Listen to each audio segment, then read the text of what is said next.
Ya, jadi tanah merupakan unsur fundamental dalam kehidupan manusia yang memiliki berbagai nilai, salah satunya adalah nilai ekonomi, sosial, politik, dan budaya. Dalam konteks di Indonesia, tanah bukanlah sekedar aset ekonomi, tapi juga bagian dari identitas suatu bangsa dan perekat dari Negara Kesatuan Republik Indonesia. Hubungan antara rakyat Indonesia dan tanah bersifat abadi, sehingga pengelolaan dan pengaturannya harus dilakukan secara nasional dan berkelanjutan.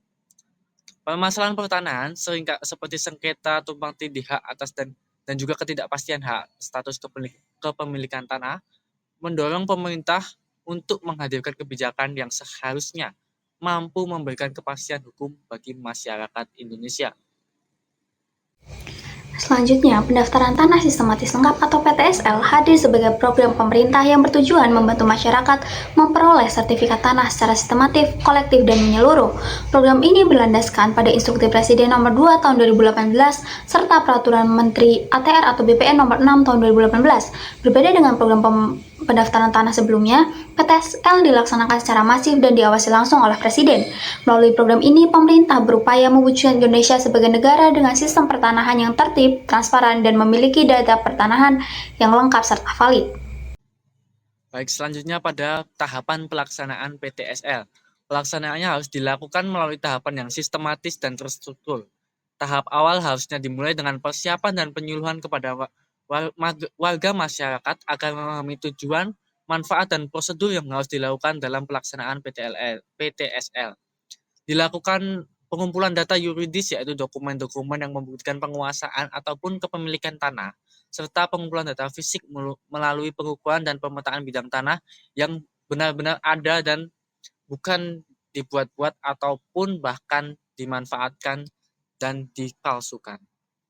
Lalu, tahap pelaksanaan selanjutnya yaitu adanya tahapan pemeriksaan tanah yang dilakukan untuk memastikan kesesuaian antara data yuridis dan kondisi faktual yang ada di lapangan. Setelah itu, hasil pemeriksaan diumumkan kepada publik selama jangka waktu tertentu guna memberikan kesempatan bagi pihak yang berkepentingan untuk mengajukan keberatan. Apabila tidak terdapat sanggahan, maka dilakukan pembukuan hak atas tanah dan penerbitan sertifikat hak atas tanah. Seluruh tahapan ini bertujuan menjamin transparansi, akurasi, dan validitas hasil pendaftaran tanah melalui PTSL. Nah, daripada itu PTSL ini memberikan beberapa manfaat, yakni memberikan kepastian hukum dan perlindungan hukum kepada pemilik tanah tersebut.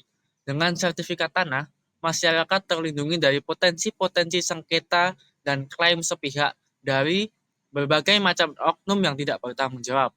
Bahkan bisa saja dari sesama masyarakat sendiri ataupun bahkan pemerintah itu. Selain kepastian hukum, PTSL juga memberikan manfaat ekonomi yang signifikan. Di antaranya tanah yang bersertifikat dapat dimanfaatkan sebagai jaminan kredit untuk memperoleh modal usaha ataupun pembiayaan yang lain. Hal ini juga bisa mendorong peningkatan kesejahteraan masyarakat dan mendukung pertumbuhan ekonomi daerah maupun nasional.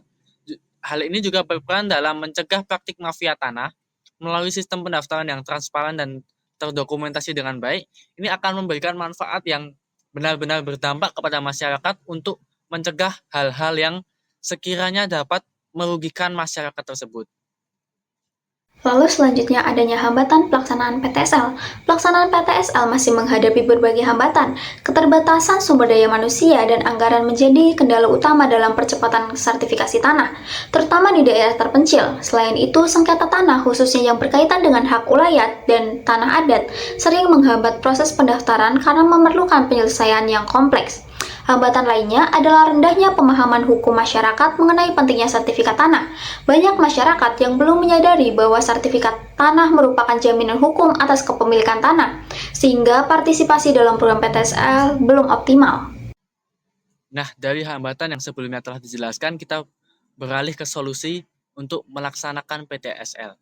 Untuk mengatasi hambatan tersebut, kita perlu meningkatkan sosialisasi kepada masyarakat, yang ini menjadi langkah yang sangat penting untuk penyuluhan hukum yang intensif dan mudah dipahami masyarakat. Ini dapat digunakan untuk meningkatkan kesadaran dan manfaat PTSL di masyarakat.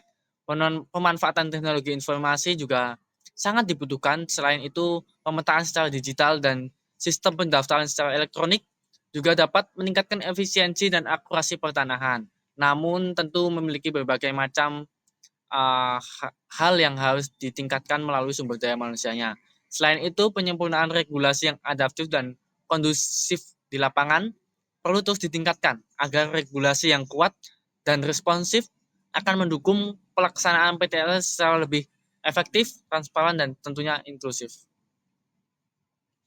Saya akan menyampaikan kesimpulan dari materi yang sudah kami sampaikan, yaitu pendaftaran tanah sistematis lengkap atau PTSL merupakan program strategis pemerintah Indonesia yang bertujuan memberikan kepastian hukum dan perlindungan hak atas tanah bagi masyarakat melalui pendaftaran dan sertifikasi tanah secara sistematis, menyeluruh, dan kolektif. Pelaksanaan PTSL didukung oleh landasan hukum yang kuat seperti Undang-Undang Nomor 5 Tahun 1960 tentang pokok-pokok agraria, Instruksi Presiden Nomor 2 Tahun 2018, serta Peraturan Menteri ATR atau BPN Nomor 6 Tahun 2018. Melalui tahapan pelaksanaan yang terstruktur dan transparan, PTSL mampu mempercepat proses sertifikasi tanah, memperbaiki kualitas data pertanahan, serta menghasilkan sertifikat tanah yang memiliki kekuatan hukum sebagai alat bukti sah atas kepemilikan tanah. Selain itu, PTSL juga memberikan manfaat ekonomi dan sosial bagi masyarakat. Antara lain dapat meningkatkan ekonomi tanah, memungkinkan adanya pemanfaatan tanah sebagai jaminan kredit, serta mencegah terjadinya sengketa dan praktik-praktik mafia tanah yang marak di Indonesia. Meskipun demikian, pelaksanaannya masih menghadapi berbagai hambatan seperti keterbatasan sumber daya, sengketa tanah yang masih masif, dan rendahnya pemahaman hukum di masyarakat. Oleh karena itu, diperlukan peningkatan sosialisasi yang masif, pemanfaatan teknologi informasi, serta penyempurnaan regulasi yang lebih berkelanjutan agar PTSL dapat berjalan lebih efektif dan berkontribusi optimal dalam mendukung reformasi agraria dan pembangunan nasional yang lebih berkeadilan.